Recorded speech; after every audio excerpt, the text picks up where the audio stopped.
Today is about professional, elegant PowerPoint morph transitions and animations that you can apply to your presentations. You can follow along with the PowerPoint file that has been provided with the Zoom link. Also make sure that you have the latest version of the PowerPoint or the most recent updated version to ensure that you have all the necessary functions available. Now if you are all set, let's get started. So let me first introduce to you morph.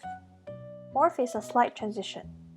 The way it works is that it looks at where the elements were on the slide before it and where they moved on the next slide. And the program tries to fill up the space between them in a smooth way. To show you a simple example, you can morph from one object to another object. So, let's try this by creating a rectangle. Go to Shapes and create a rectangle. Let's centrally align this rectangle by aligning it to the center and to the middle. And create another blank slide. And on this slide, we are going to create a circle. And let's centrally align this circle as well. Now it is time to create a morph transition. We can do this by bringing up the selection pane, which is at this shape format tab. But you can also bring it up by going into the Home tab, click on Arrange, then you can open up the selection pane. And as you can see here, each of these objects have their own name. In order to do a morph transition, we have to change the name of these objects. So, select the entire name and type 2 exclamation mark followed by whatever name you want to label these objects. Using custom names beginning with 2 exclamation marks, you can morph a shape on one slide into a shape on the next slide. So I'm going to enter 2 exclamation mark shape, copy the name, and we're going to give the same name to the circle as well. Now let's select the second slide and go to Transition, Morph. And this is how morph transition fills up the gap between the first slide and the second slide. We can morph an image as well. So let's insert a blank slide, go to Insert tab, and click on Icons, which will bring up this icon panel. So there are a lot of icons here, but today let's try this alien. So insert it into the slide, click on the alien and let's scale it up a bit. And this time we are going to duplicate the slide. So let's try morph transition using scale. So scale this alien further. To do a morph transition this time, we do not have to put 2 exclamation marks. This is because, as you can see on the selection pane, it is smart enough to know that they are the same object. So once we apply morph transition by going to Transition, select Morph, the alien will automatically scale itself. So the way morph transition works is that you need to have 2 slides with at least one object in common. We can also try shifting this alien from one side to another. So duplicate the slide, put it on the left side, duplicate again, and let's shift the alien to the other side, and apply morph transition here.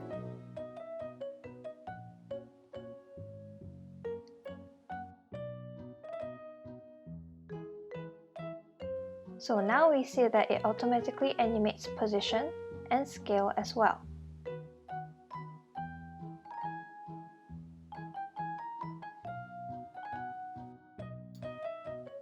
Let's pause here for a while, and I'm going to give you a tip on creating a full screen photo background, something like this. So first, let me introduce to you a great website with amazing photos. I always go to unsplash.com. So let's go to Unsplash website and choose a background of our choice. These are all royalty-free images, so you can use all of them in every ways. So let's go to Nature tab to see if there are nice images to use.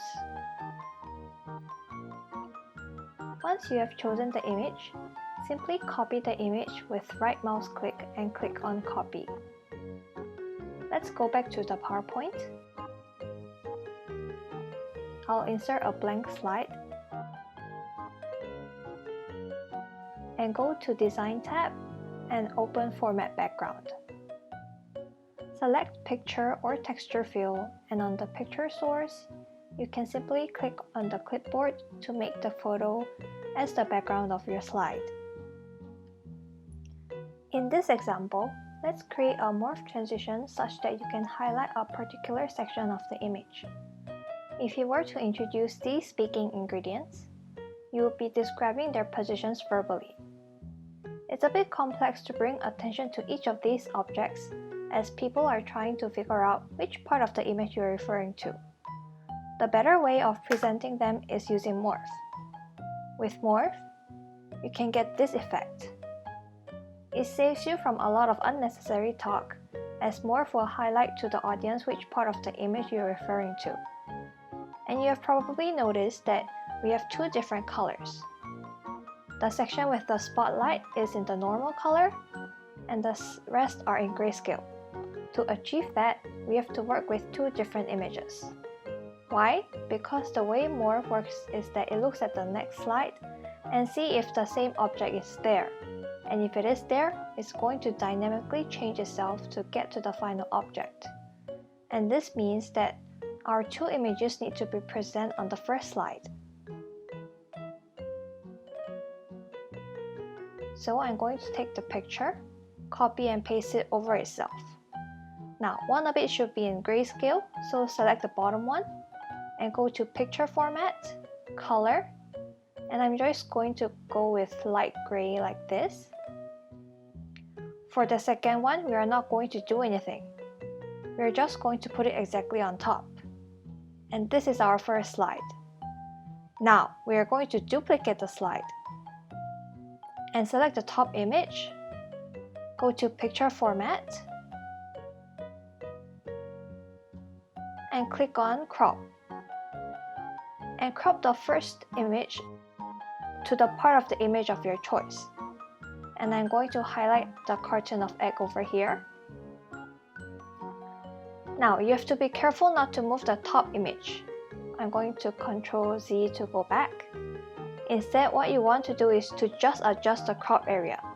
So click on Crop and just use the crop handles to adjust the areas that you want.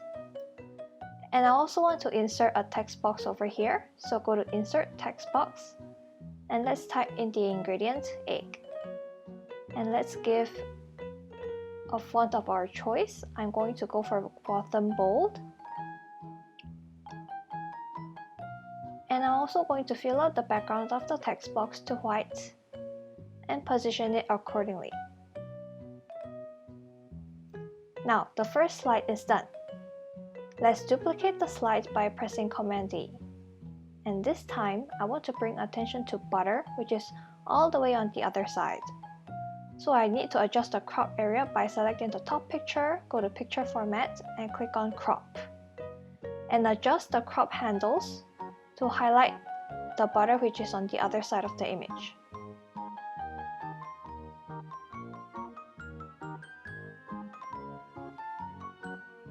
Click away once you're done adjusting, and I'm also going to move the text box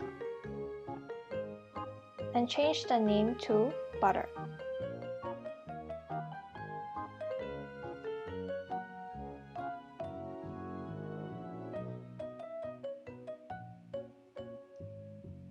Now let's duplicate the slide again, and this time we are going to bring attention to flower.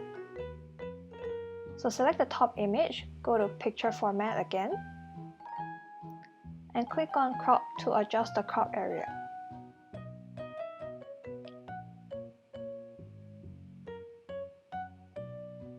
You can extend the crop area to cover the entire flower, and click away once you're done adjusting. We also need to adjust the text box, so move the text box and change the inside text as well. And we are done with this slide. Let's duplicate the original slide so that we can see the entire ingredients at the end of the presentation. And I'm going to shift click on the second slide go to Transitions, Morph.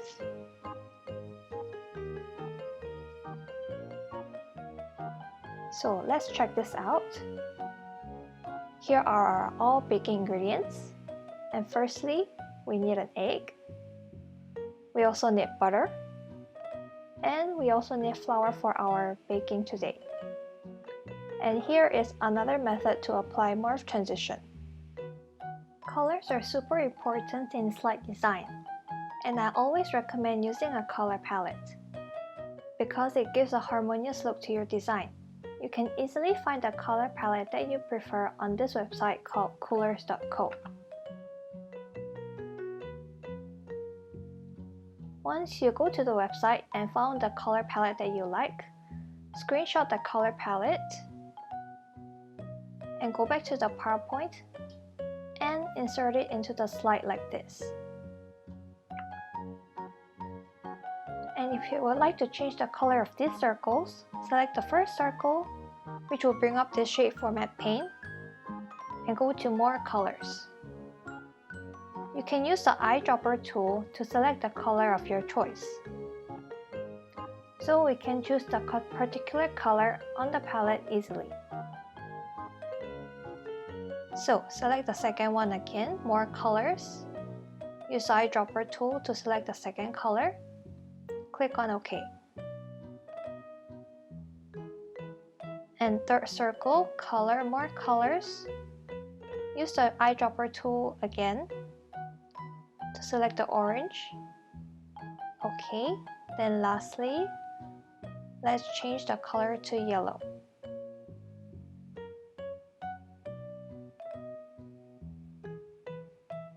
Let's create a timeline by morphing shapes and texts. So here, of course, one option is to present like this, but it looks too crowded to show it all at once. So you could separate them into slides like this. I have the first point on the first slide, second point on the second slide, so on and so forth. So now, when we go to the presentation view, we do not have the special effect. But what happens if we activate morph transition on these slides? I'm going to click on the second slide, hold down Shift and click on the last slide and apply morph. Let's see what's gonna happen. The slide is moving and the object and the text box is appearing and disappearing. And now here, the line moves. So why does the line move? Let's go back to the PowerPoint. If we see on the selection pane, they are all separate objects on the first slide. So let's open selection pane by going to Arrange, Selection Pane. You can see that it's line number 22, line number 30, line number 31, and line number 32. So they are different objects, but why are they moving? It depends on how you created these slides. So when I created these lines, I copied and pasted the first line. It is smart enough to realize that because I copied and pasted, I probably want them to morph if I apply the transition. So it saves a lot of time. But what about these icons? I did not copy and paste them. Instead, I inserted them from the icon tab individually. So as you can see, they're all separate objects. However, it does not matter because I can force them to morph, like I have shown as an example before. So, all I have to do is to give them the same object name, but before that use 2 exclamation marks. So I can change the object name on the selection pane to 2 exclamation mark icon. Copy the name and paste the same name to the rest of the icons.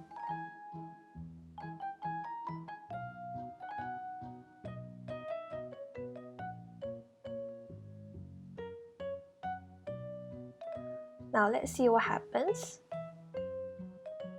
So as we see here, the first object morphs into the second object, and the third and the fourth.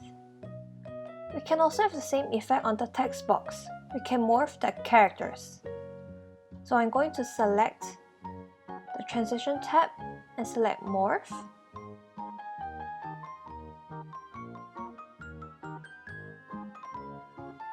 and under the Effect options, select Characters. Now let's see what happens.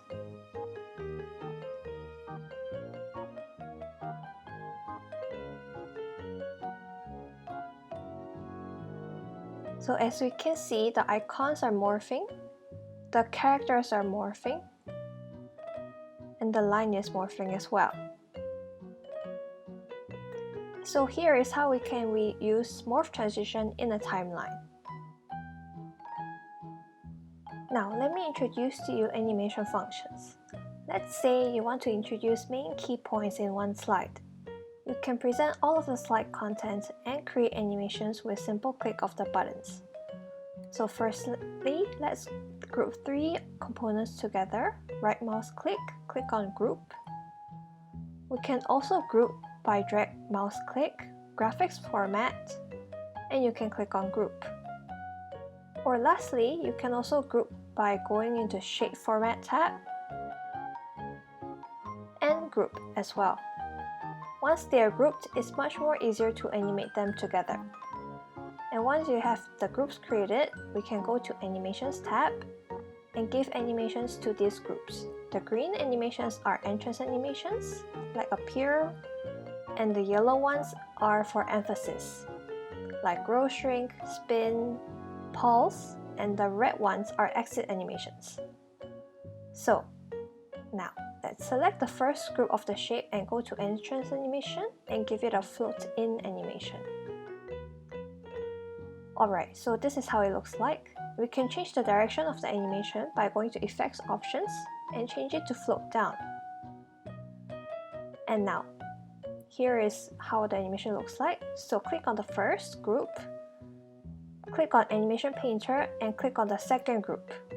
By doing this, we can quickly copy the same animation and apply to the rest of the groups. So we have 3 animations applied to 3 groups, and each of them are starting on a click. This is how these topics will float in on screen like this, one by one.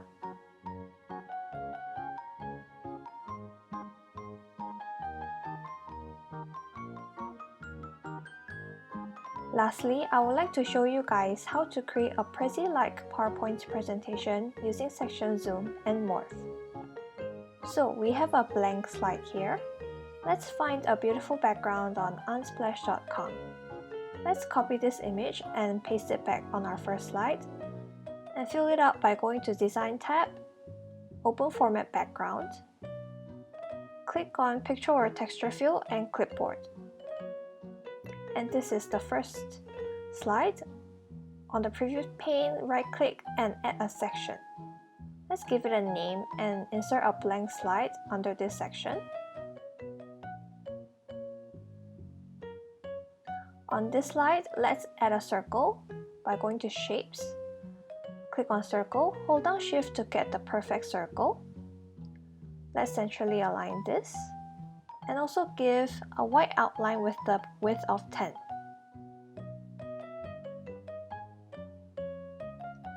Cut this circle by pressing Command X or Control X and paste it to our first slide. And on the shape format, let's change the fill color to preferably a darker color of the background.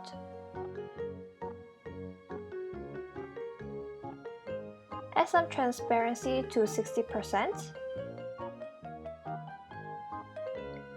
And let's cut and paste it back to slide number 2. To save some time, I have already created a set of an icon and a text box that is the title of the section. So let's copy these two together and paste it in our circle. Let's insert another blank slide under this universal section. And copy all the shapes from slide number 2 and paste the same things to slide number 3. Now select the circle, zoom out and increase its size so that it goes outside the slide by holding down Ctrl, Shift and drag. Also make sure that this circle has no fill. And I have pasted another photo background here for our convenience. Our circle is here. I've decreased the icon size and increased the title to about 66, and also gave a text box of the content. So let's give our slide number 3 morph transition. Morph transition will help us do the transition from slide number 2 to slide number 3. And for slide number 2 on the transition tab, let's set it to transition automatically after 0 seconds. This will give a nice zooming animation. Let's do the same thing to the rest of the slides. So after 0 seconds, and give morph to the third slide. Also here, transition after 0 seconds, and on the last slide, click on morph. Now, we are all set for the slides. Now it's time to add section zooms. Go to Insert, Zoom, and add section zoom. Select our first section Universal, and click on it, and right-click and choose a zoom background, which will make the background transparent. Let's insert the rest of the sections by doing the same thing, section zoom, straightforward, zoom background. Now, a section zoom is a link to a section already in your presentation, like how we have created different sections for different key points. You can use them to go back to sections you want to really emphasize, or to highlight how certain pieces of your presentations connect. You can also zoom to a slide if you select on Slide Zoom function. So here is our Prezi-style PowerPoint presentation done using section zoom and morph. Let's check the animation in full screen. Click on the section zoom, and we will automatically transition to the last slide of the section. And if we click on the background, it goes back to the home slide. We are finally finished, and hopefully these examples give you some ideas on how you create morph to your transitions.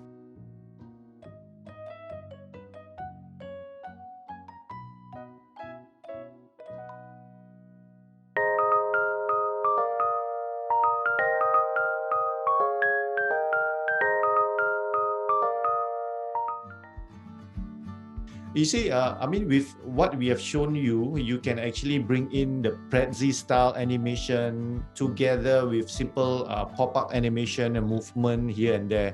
It's that easy, okay? For example, like to move an object, you just put an object there, then duplicate the slide and the object, bring it to another slide and shift the position. Then you apply the morph function, and PowerPoint will take care of everything on how the animation is going to be done. Oh, I noticed that Juning asked a question. Would the morph function also work for embedded videos in PowerPoint? Embedded videos? It should work. It should work. But okay, wait. I think I give you. But the video content won't. Won't change the video content. But the positioning of where the video goes to, it will at the same time. Yeah. Okay. But the same video must be there. Yeah. So you need to tell PowerPoint that I want to morph this item, and that item, so you put it in one slide, then you need to copy it on the other slide. And whatever you copy on the other slide, you change the position, you change the size. PowerPoint will understand, oh, from this size and from this position, I want to change to this position and this size. It's that easy lah. That's how morph.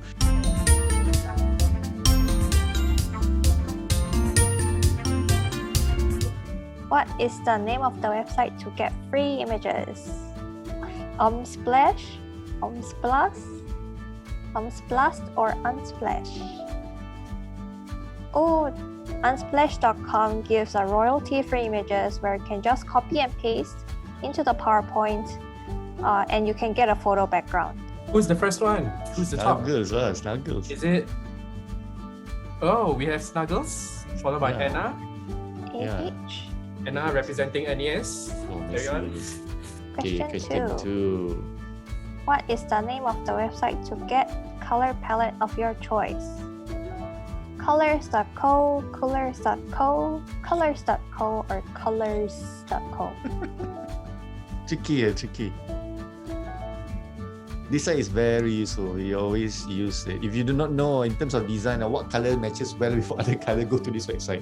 They will give you all the list of colors that you can use to harmonize the design. Okay? Yeah. A lot of people do not know all these things now. So that's why I think it's useful for us to share with you all these things now. Let's throw it in. Yay! Coolers.co. Coolers. Remember it, Coolers. So let's see who was the fastest. This now do this. 960. Hana, hold up. Hey, Hey. We have a tie. Yeah. Question So number question 3. 3. How many images do you need to highlight a section of an image? So do we need 1, or do we need 2, 3, or 4? You can't remember, just wet lah. Tikam. Yes, tikam. Just tikam. Wet only. Most people will get this right. Yeah, nice. Yes, 9. Good. So to highlight a part of the image, we need to have two identical image, but just in different colors. So one has to be in grayscale and one has to be in normal color, so that the PowerPoint knows that the same objects are there. They just need to morph the same thing but different size cropped image of the size. So we have Snuggles back in the game, Anna, And Ain. Ain. Coming up from behind. Yeah, man. Messi, come on, Messi! Oh no! Fourth question. What symbol do you need to put in the name on the section pane in order to morph a shape from one to another? 2 question marks? 2... I don't know what's that called. Carrot Sticks. Carrot sticks. sticks. 2 exclamation marks or 2 asterisks? I think this is the only lingo or codes that you need to include. The rest is all like shifting images around, this and that, and duplicating slides, duplicating images. But this is the lingo that you need to put lah. Lingo meaning is like the codes lah. A bit of programming language. Yeah, something like programming lah, into the name. Yes, 2 Yay. exclamation marks. Got a lot of people tikam also. Never mind, at least you try. Ain still top Ain Wow. 7, 8 Oh, Snuggles. Oh, back on top. Not bad. Anna followed by 1 point behind. Yeah, that's on. Oh, it's very tight actually. It's at 1 point. Yeah. And our last question. What is the color of the entrance animation? There's So 3 we have- panels, right? Yeah, Yes. there's 3 panels. One got- is yellow, one is green, and one is red. One is entrance animation, one is for emphasis, and one is for exit animation. Yeah. Yes, green. I think it's similar to the traffic light, right? Greens means go, entrance, right? Yeah. You want to emphasize is orange. Then exit, you want to stop, red. Yay! Good morning. Makes sense. Okay, that's the Last question. Yeah. Who is the winner? Anna? Tight. Snuggles? Anna. Well done, Anna. Yay! Good job. The rest all good try. So to end this session, stay home, stay safe. Don't go to those dodgy KTV and stay away from them butterflies. Keep yourself and your family safe lah, guys. PixelStudio signing out. Take care, bye-bye, and enjoy the weekend. And we'll see you at the next session. Yay! Bye-bye. Okay, see you guys. Bye-bye.